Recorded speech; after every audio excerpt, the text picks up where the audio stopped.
عليكم، ازيكم عاملين ايه؟ بصوا الساعة اجت طبعا، واحنا لسه ولا مسحنا تحت السراير ولا نفضنا ولا عملت اي حاجة.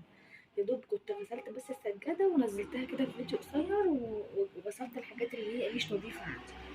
فابدأ بقى ان انا انفض تحت السراير كده. طبعا لو انتي هتعملي الحاجة دي لازم تودي عينك المدرسة عشان محدش يضايقك ولا يعطلك. فهم راحوا المدرسة وانا ارتحت شوية، ويا دوب بقى هنرفع تحت السراير، هشيل الملايات وارفع تحت السراير كلها ونشوف هنعمل مع بعض ايه. شلت المرتبة كده هي سايبة، هوقفها بس على جنب، وهشيل بقى الواح بتاع السرير وهفضي كل حاجة وهنمسح واغسل الحيطة من وراها وكل حاجة. ان شاء الله هخلصها بإذن الله النهاردة مع بعض. بصوا شلت المرتبة كده حطيتها على جنب، وبشيل الحاجة بتاعت السراير اللي وراها الحاجة، وهفضي بقى السراير كله. هتلاقوا طبعا بلاوي، ما تستغربوش، معرفش بيخشوا ازاي يعني من تحت السرير مع انه مقفول والله، بس مش عارفة في ايه.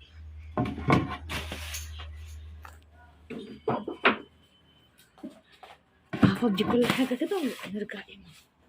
فضيت السرير كده كله زي ما انتم شايفين، وحطيت الحاجة كلها على جنب. هو على فكرة مفيش كراكيب قوي يعني، ورق نطرح العيال، ورق نلبس يعني بدخل غصب عنهم، الكوتشينة بيلعبوا بيها، الحاجات دي هكنسه كله وهلمع السرير وهرفعه وهنرجع نمسح ايه مع بعض. بصوا هنا وقفت السرير كده ليه؟ لان بيبقى تحته تراب كده زي ما انتم شايفين، وما بعد ما بمسحه واجي وانزله بتلاقي فيه رمل تاني، فحبيت ان انا اوقفه كده بالشكل ده. هي حركه متعبه وخلي بالكم، بس الحمد لله انا عملتها يعني، ونفضته وكنست الارض اهو كلها خلاص. كده كمان بيسهل عليا ان انا بدل ما اقعد امسح من تحت السرير حته حته، لا، لان كده هو متقسم 3 مش حته واحده، فكده اسهل بصراحه. وبكنس الارض كده وبلم الورق بقى وكده، وهرجع قبل ما امسح تحت السرير هغسل الحيطه بالمره وامسح تحت السرير وارجعه تاني، عشان ما نرجعش نشد تاني ونعمل، لا، الحاجه اللي احنا نشدها يعني نشدها من مكانها، نمسح من وراها ونغسل الحيطه بتاعتها وكل حاجه عشان نرجعها على نضافه. بصوا الحيطه انا عندي سوبر مات من ايام شركه مكه، برشه على الحيطه كده بيكسرش البويه دي عادي. ولو ما كانش عندي ده كنت بحط حبه ميه وكلور وخل، وكنت بعمل بيها بتبقى زي ده، بترش كده وبتساب مثلا 10 دقايق 5 دقايق كده. هو ملوش علاقه، ما بيأثرش على البويه نهائيا، وانا اشتغلت بيه قبل كده كتير يعني. برشه كده وبسيبه 5 دقايق او 10 دقايق.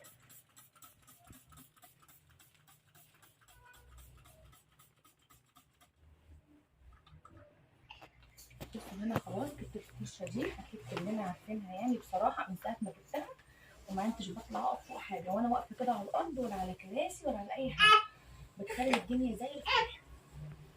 وبعمل بيها بقى كده كل ما.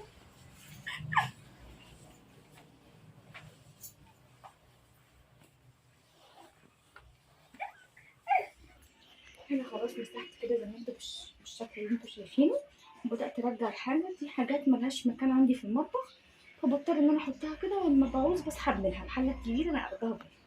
هرص بقى كل الحاجه اللي معايا كده، ومسحت بس ما مسحتش ما صورتش وانا بمسح، لان بصراحه انا مسحت جبت خرقه وكده ومسحت بيها يعني، فما عرفتش اصور وانا موطيه.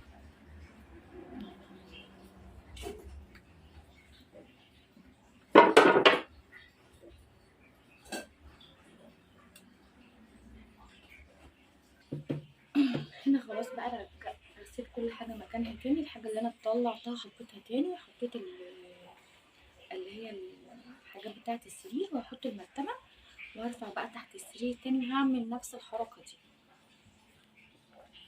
بصوا هنا نفس السرير التاني اهو، عملت نفس اللي عملته، وحطيت بردك السوبر ماك على الحيطان وكل حاجه وبقى زي الفل. بس هو النور قطع بقى معلش، وغير كده كمان الدنيا بتشتي، انا عشان اكون مرتاحه لازم اعمل كده قبل ما افرش بيتي. بصراحه بحس ان انا مرتاحه نفسيا. اللي مكسله بقى زي حالتنا كده ومتاخره تقوم ايه وتخلص.